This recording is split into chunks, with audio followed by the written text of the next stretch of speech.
Hey, what up, everybody?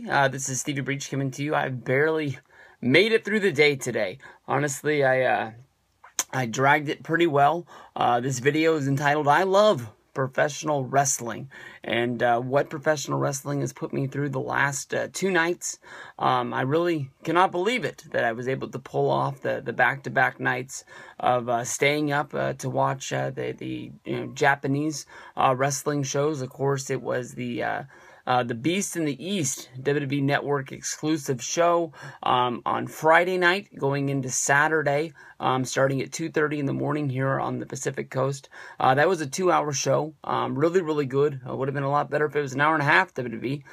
Maybe just if they would have done it a little bit better, maybe with, instead of having Ziggler and Cena team up against Barrett and Kane in a match that really didn't make much sense. It seemed like, they drew names out of a hat for Cena and Ziggler to compete against.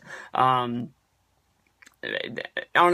it would have been better. Maybe if you would have done, even if it was Kane versus Cena, it probably would have been a better match than that tag match. Maybe, I don't know, anything but what they did probably would have been a lot better, because that's supposed to be a special show. That you're watching, you stayed up late, or either you stayed up all night. Maybe you set your alarm and you woke up first thing in the morning. So it's supposed to be like a secret treat for you to watch on the WWE Network.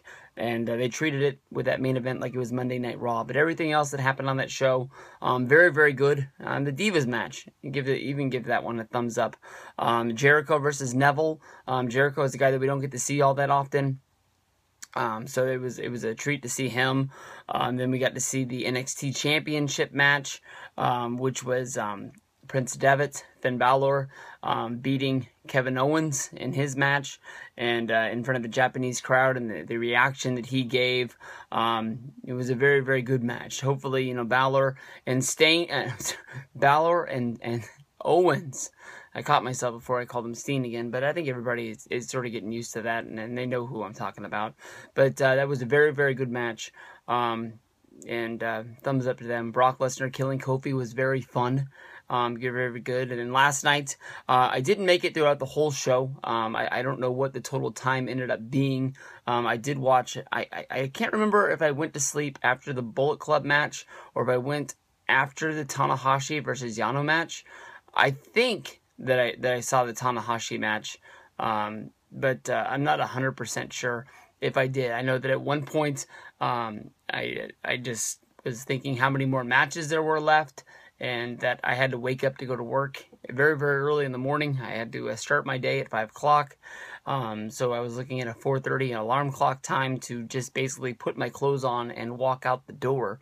No time for anything else, just to get to work and get going. But I did see most of the show. I heard that the rest of the show, with the main event of Okada going up against AJ Styles, is a very outstanding match. People were saying that the Dominion show last night, which I was calling like the Summer Slam of New Japan Pro Wrestling, was better than the Wrestle Kingdom show that happened early on in this year in January, that most people was the first time they had seen New Japan Pro Wrestling. But a very, very fun show.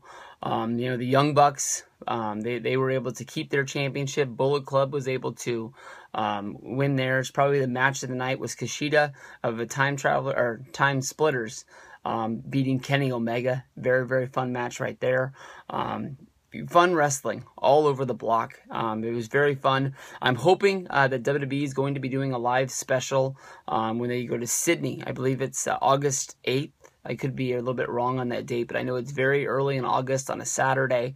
And I don't know. I think that would be a perfect place to do a special. I know that they have a Brock Lesnar shirt, Suplex City, Sydney. I'm hoping that means that he's booked on the show. I haven't heard anything yet, but I'm waiting for the announcement, because it seemed like almost everybody that I followed on Twitter stayed up for the show and was live tweeting during it. It seemed like a must-see event, and I'm not sure if people will want to come back to it this soon, but definitely I know people are excited about the G1 tournament. The people that I was talking to last night when we were watching the show were going bananas when they named the blocks, and they were naming some of the matches that were going to happen on each show. calling some of them, must-see matches, and maybe marking their calendars to see what they were going to do. But I had a very good Japanese weekend, highlighted by lighting off fireworks and celebrating the Independence Day here in America for the 4th of July. I'm glad to say that I live in this country, and it was fun.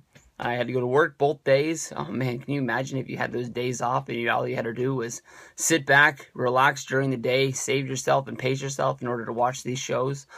Very, very fun. Like I said, we're going to be doing it again with the G1 tournament kicking off. I can't remember if it's the 19th, the 20th, somewhere around that point. The G1 will start, and over the next 30 days, they're going to be doing 19 shows on New Japan Pro Wrestling for $10. Well, it's 2 months, I apologize. So for $20, you're going to be able to see these 19 shows. I wish you would have signed up last night, but if you didn't sign up, this is the best buy in professional wrestling. New Japan World, you're going to see some awesome wrestling action. Great shows, happening all over the place. And can't wait to see you again. Peace out, everybody.